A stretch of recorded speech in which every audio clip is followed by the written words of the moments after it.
everyone, some Spinosaurus with Internet here, and today we're going to review the Collectae Mantellosaurus. So starting with the sculpt in detail, this figure does pretty good.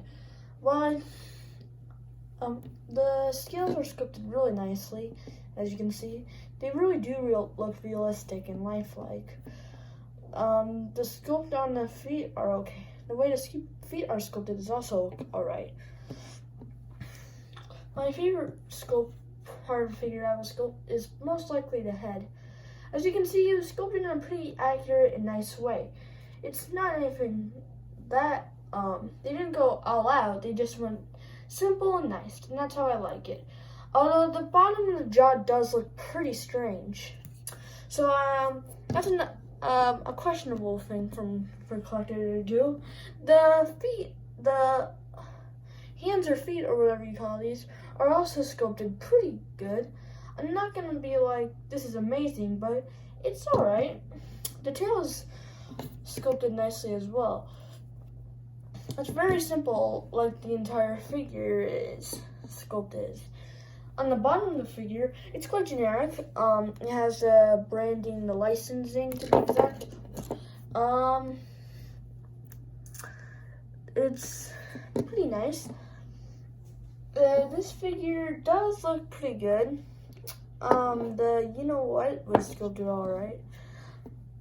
If there's any complaints I have with the sculpt is the lower jaw, the head, and just there's some parts that I think they could have changed, like make the logo a little smaller on it. I mean, I know they needed room to sculpt it in just to kind of show it off, but I would have rather preferred it looking more simple and nice. As for the pose, well, we'll get to the pose last. As for the paint scheme, it looks really good and unique. I love what they did with the leg, and I love what they did with the head. It's a very nice paint scheme overall. The bottom of the figure is a generic white color, and the tail is also sculpted nicely. A very visually appealing paint scheme. If there's any parts of the paint scheme I don't like, is the little bumps or spikes on the back. I wish they had some more color to them instead of just this bland yellowish white color. The head is painted really nicely yet again. The way they put the red and white on it just makes this figure look really good when it comes to the paint scheme. Now on to the pose. I have a lot to say about that pose. I wish it was in a pose like the Collectae, the more recent Fukiasaurus, but no, they just went for this drinking or eating pose, and I really don't like it.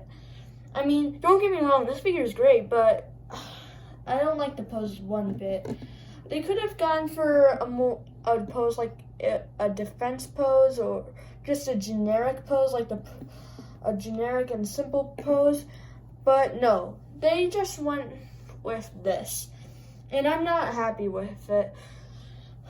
So this really doesn't go good in like any of your Dinosaur Island videos unless it's a background prop, because it's always in a stupid pose.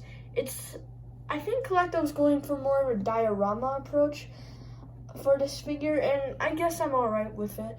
But please, Collectae, next time you do something like this, make sure that make it at least put his head at least a little bit up.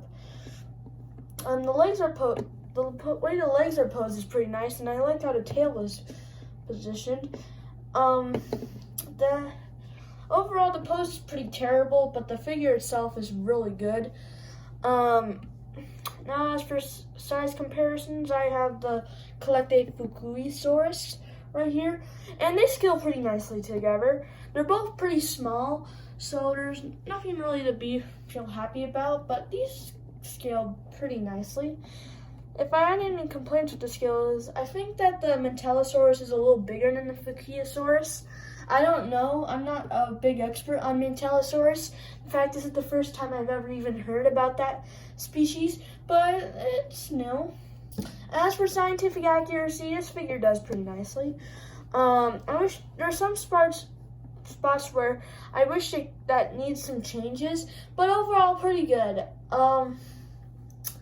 In conclusion, I would rate this figure a nice 7.5 out of 10. All right.